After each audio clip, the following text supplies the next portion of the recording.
Hello guys, आप सभी का स्वागत है आपके अपने YouTube channel trick X Y Z में। तो एक और धमाकेदार नई क्लास के साथ हम आ चुके हैं।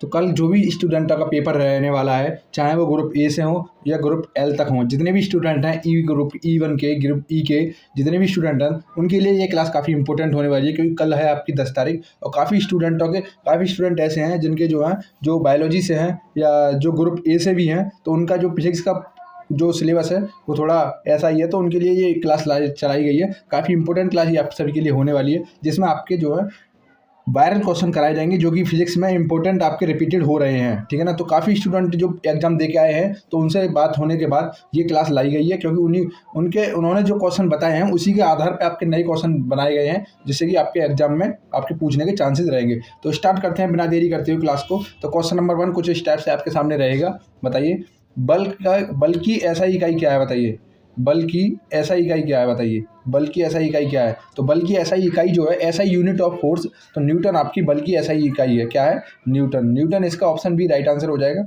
न्यूटन जो है बल की क्या है? ऐसा ही यूनिट है, न्यूटन। ठीक है ना। नेक्स्ट क्वेश्चन देखिए। नेक्स्ट क्वेश्चन है आपका, वेग परिवर्तन की समय दर। वेग परिवर्तन की दर कहलाती है। देखिए, इसमें दर आ रहा है, दर का मतलब होता है समय, टाइम। तो वेग परिवर्तन की समय दर क्या कहलाती है? बताइए। वेग परिवर्तन की समय दर आपकी एक्सीलरेशन कहलाती है। ऑप्शन बी इसका राइट आंसर हो जाएगा, त्वरण कहलाती है।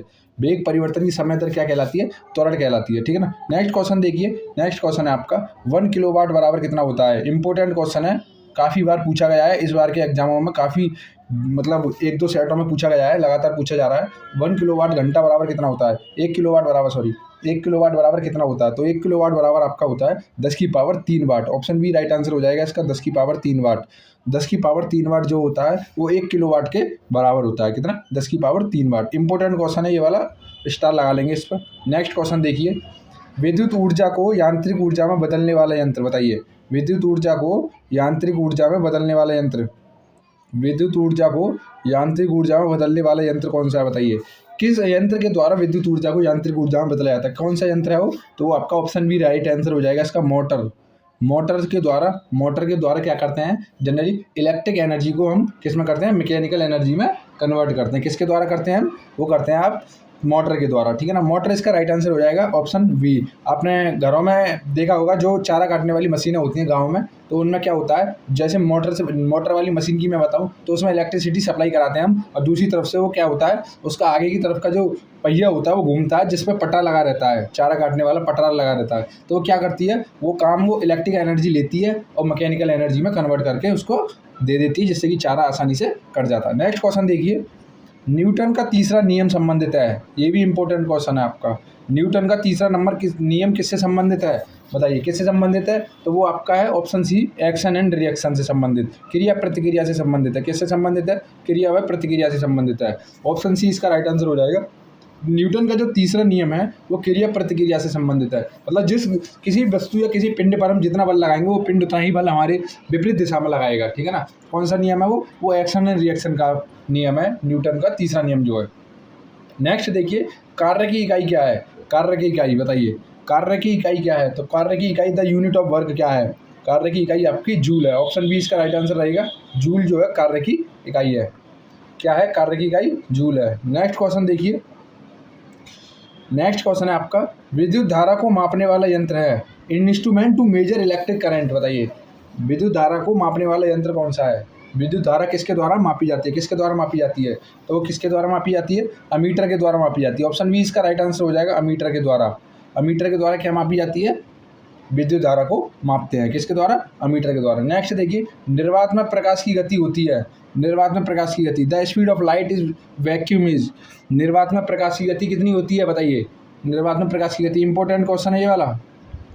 देखिए, फिजिक्स में मैं लगभग जितने क्वेश्चन करा रहा हूँ आपको, बहुत सेलेक्टेड क्वेश्चन है, काफ़ी एग्जाम में आपके पूछे जा रहे हैं कंटिन्यू, तो उसी टाइप से आपके जो क्वेश्चन बनाए गए हैं। तो निर्वात में प्रकाश की गति कितनी होती है? The speed of light is vacuum is. कितनी होती है? 3 × 10⁸ मीटर पर सेकंड होती है। ऑप्शन ए राइट आंसर लगा लेंगे इसका।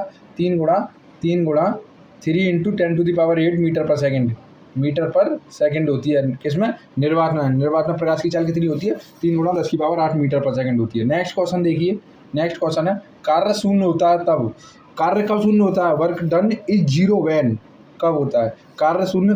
जब होता है कब होता है बताइए कार्य शून्य? किस कंडीशन में हम कहेंगे कि कार्य शून्य है वहाँ पे? अब देखिए मैं इसको एक एग्जांपल के थ्रू आपको समझाने की कोशिश करूँगा। जैसे कि देखिए आपके पास ये कोई आपके पास कोई भारी बॉक्स है एक। ये बॉक्स किस पर रखा हुआ है? सरफेस पर रखा हुआ है, किसी सरफेस पर रखा हुआ है। आपने क्या किया? आपने यहाँ से एक एफ फोर्स लगाया, यहाँ से एफ फोर्स लगाया, आपने फोर्स लगाया, लेकिन ये अपने स्थान से नहीं हिला, अपने स्थान से नहीं हिला। तो इस अपने स्थान से जब तक ये नहीं हिलेगा तब तक आपका जो कार्य होगा, डब्ल्यू होगा, वर्क होगा, वो क्या रहेगा? जीरो रहेगा। तो क्या कंडीशन इसमें लगी? इसमें ये कंडीशन है, कार्य जीरो जब होगा जब कोई भी वस्तु अपने डिस्प्लेसमेंट अपना विस्थापित नहीं होगी। जब तक कोई वस्तु विस्थापित नहीं होगी तो वो कार्य वहाँ पे शून्य होगा, मतलब एक स्थान से दूसरे स्थान तक नहीं जाएगी तब तक उसका कार्य जो है शून्य रहेगा। तो ऑप्शन बी इसका राइट आंसर रहेगा, नो डिस्प्लेसमेंट। नो डिस्प्लेसमेंट मतलब विस्थापन नहीं होगा तो कार्य शून्य होगा, ठीक है ना। नेक्स्ट क्वेश्चन देखिए, शक्ति की इकाई क्या है? The unit of power. शक्ति की इकाई क्या है बताइए? शक्ति की इकाई क्या है? शक्ति की इकाई क्या है? तो वाट शक्ति की इकाई है। ऑप्शन बी राइट आंसर रहेगा इसका। वाट जो है शक्ति की इकाई है। क्या है? वाट जो है शक्ति की इकाई है। नेक्स्ट क्वेश्चन देखिए नेक्स्ट क्वेश्चन से पहले मैं आपको बता देता हूँ, टेलीग्राम चैनल को ज्वाइन कर लेंगे। टेलीग्राम चैनल का लिंक आपको जो है डिस्क्रिप्शन बॉक्स में मिल जाएगा। जो भी लेटेस्ट अपडेट आपके कराए जाते हैं, अपडेट्स जो भी आते हैं वो आपको जो है टेलीग्राम पेज से, टेलीग्राम चैनल पर ही शेयर किए जाते हैं और कंटिन्यू आपके PYQs शेयर किए जा रहे हैं। जो भी आपके ग्रुप ए से लेके L तक, G तक जितने भी ग्रुप्स हैं, सभी ग्रुप्स के वहाँ पे जो है प्रीवियस ईयर के क्वेश्चन कंटिन्यू शेयर किए जा रहे हैं। वहाँ जाके आप चेक करें और पढ़ें और अपनी प्रिपरेशन को एनालिसिस करें, ठीक है ना। नेक्स्ट क्वेश्चन देखिए इसके साथ। नेक्स्ट क्वेश्चन है आपका, 1 हॉर्स पावर बराबर बताइए। 1 हॉर्स पावर, 1 हॉर्स पावर बराबर कितना होता है? 746 वाट होता है, आपको सभी को पता ही है, 746 वाट होता है। नेक्स्ट क्वेश्चन देखिए, प्रकाश परावर्तन किस नियम का पालन करता है? प्रकाश परावर्तन किस नियम का पालन करता है? तो किस नियम का पालन करता है प्रकाश का परावर्तन? प्रकाश का जो परावर्तन का नियम है वो किस नियम का पालन करता है? तो वो करता है लॉ ऑफ रिफ्लेक्शन का। ऑप्शन सी राइट आंसर हो जाएगा इसका, लॉ ऑफ रिफ्लेक्शन का पालन करता है। इंपॉर्टेंट क्वेश्चन है ये वाला, इंपॉर्टेंट क्वेश्चन है। लॉ ऑफ रिफ्लेक्शन का क्या करता है? पालन करता है। लॉ ऑफ रिफ्लेक्शन का, परावर्तन का नियम। नेक्स्ट क्वेश्चन देखिए, ध्वनि की तीव्रता निर्भर करती है। ध्वनि की तीव्रता किस पर निर्भर करती है बताइए? ध्वनि की तीव्रता किस पर निर्भर करती है? किस पर निर्भर करती है ध्वनि की तीव्रता? तो ध्वनि की तीव्रता आपकी एम्पलीट्यूड पर करती है। ऑप्शन बी राइट आंसर रहेगा इसका, एम्पलीट्यूड पर, आयाम पर जो है ध्वनि की तीव्रता निर्भर करती है। किस पर करती है? आयाम पर करती है, आयाम पर। ऑप्शन बी इसका राइट आंसर रहेगा, एम्पलीट्यूड पर जो है ध्वनि की तीव्रता निर्भर करती है, ठीक है ना। नेक्स्ट क्वेश्चन देखिए, समतल दर्पण की फोकस दूरी। समतल दर्पण की फोकस दूरी होती है, कितनी होती है बताइए? समतल दर्पण की फोकस दूरी, समतल दर्पण की फोकस दूरी होती है, ये ऑप्शन दे रखे हैं आपके सामने। आंसर बताइए इसका कमेंट बॉक्स में, कितनी होती है समतल दर्पण की फोकस दूरी? इस वाले क्वेश्चन का आंसर सभी लोग कमेंट बॉक्स में देंगे, ठीक है ना। कमेंट बॉक्स में देंगे इस वाले क्वेश्चन का आंसर, समतल दर्पण की फोकस दूरी होती है। कमेंट बॉक्स में इसका आंसर देंगे सभी लोग, ठीक है ना। नेक्स्ट क्वेश्चन की तरफ चलते हैं।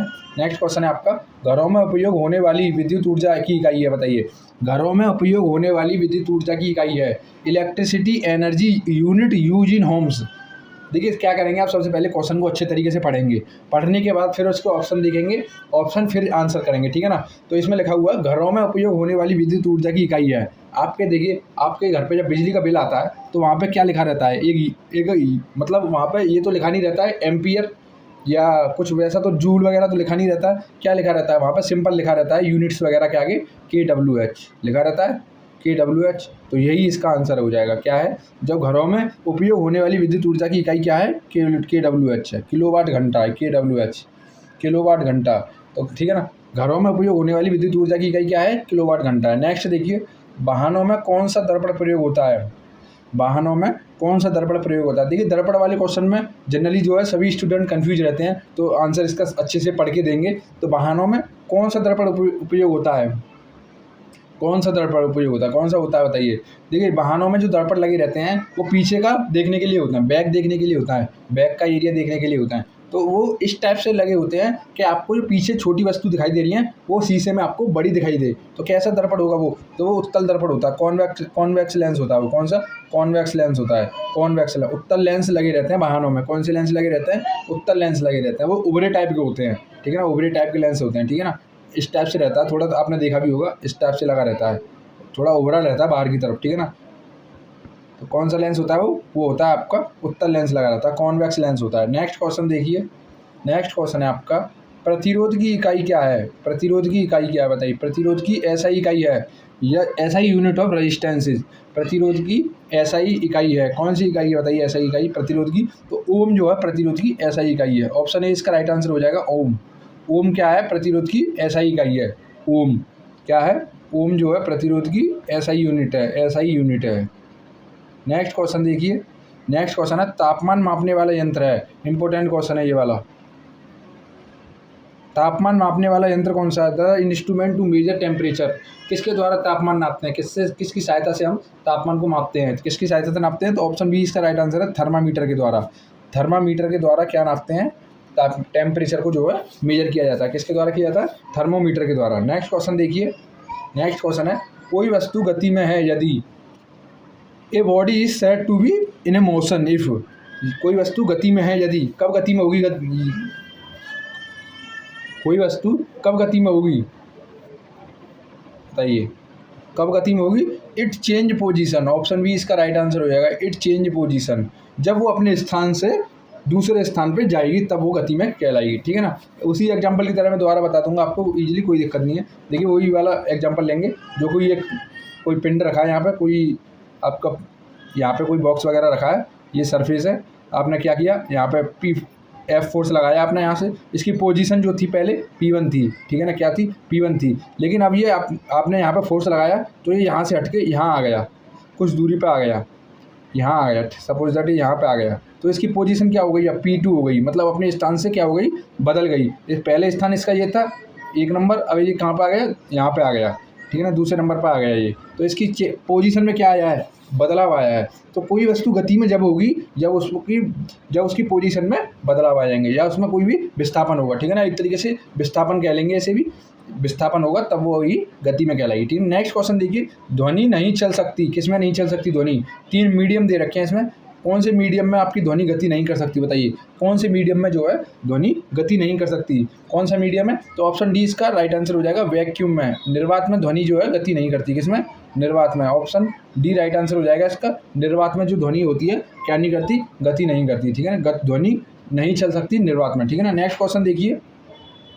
दो वस्तुओं के बीच आकर्षण बल, the force of attraction between two masses. तो किसके? दो वस्तुओं के बीच आकर्षण बल कब होगा? जब वहाँ पे क्या करेगा कार्य? आपका ग्रेविटेशनल फोर्स कार्य करेगा। ठीक है ना? कौन सा? ग्रेविटेशनल फोर्स कार्य करेगा तो दोनों वस्तुओं के बीच जो है आकर्षण बल लगता है। ठीक है। नेक्स्ट क्वेश्चन देखिए। निम्न में से कौन एक अदिश राशि है?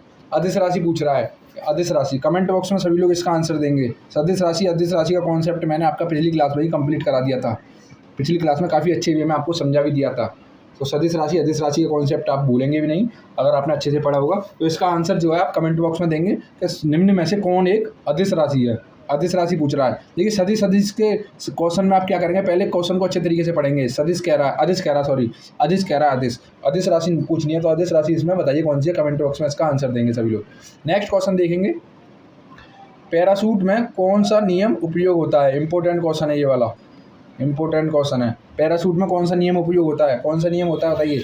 तो पैराशूट में आपका जो है आर्किमिडीज का सिद्धांत यूज होता है। आर्किमिडीज के सिद्धांत पर कार्य करता है आपका पैराशूट। कौन से सिद्धांत पर करता है? आर्किमिडीज के सिद्धांत पर जो है पैराशूट कार्य करता है। किसके सिद्धांत पर करता है पैराशूट कार्य? आर्किमिडीज के सिद्धांत पर करता है। नेक्स्ट क्वेश्चन देखिए। V बराबर आई आर किस नियम से संबंधित है? तो V बराबर आई आर जनरली आपको पता ही है ओम्स लॉ के संबंधित है। कौन से लॉ के? ओम्स लॉ के संबंधित है। कौन सा? V बराबर आई आर। V बराबर आई आर किससे संबंधित है? ओम्स लॉ से संबंधित है। नेक्स्ट क्वेश्चन देखिए। नेक्स्ट क्वेश्चन है आपका धारा मापी जाती है। धारा मापी जाती है किसके द्वारा? धारा किस में मापी जाती है? तो धारा आपकी करंट इज मेजर इन किस में मापी जाती है? करंट। तो करंट जो है एम्पियर में मापी जाती है। ऑप्शन सी इसका राइट आंसर हो जाएगा एम्पियर में। एम्पियर में जो आपकी धारा मापी जाती है। ठीक है ना? इसके साथ देखिए क्लास यहीं पे खत्म होती है। मिलता है फिर नेक्स्ट क्लास में। जो भी क्लास होगी आपको बता दी जाएगी और टेलीग्राम चैनल को ज्वाइन कर लेंगे। वहाँ पे आपको सभी के जो भी अपडेट होती है वो अपडेट आपको प्रॉपर वे में वहाँ पर पहले दी जाती है। और चैनल पर जो नए आए हैं वो चैनल को सब्सक्राइब कर देंगे, वीडियो को लाइक एंड शेयर कर देंगे। ठीक है ना? तो मिलते हैं फिर नेक्स्ट अपडेट में। तब तक के लिए जैसे ही बने रहें। Thank you.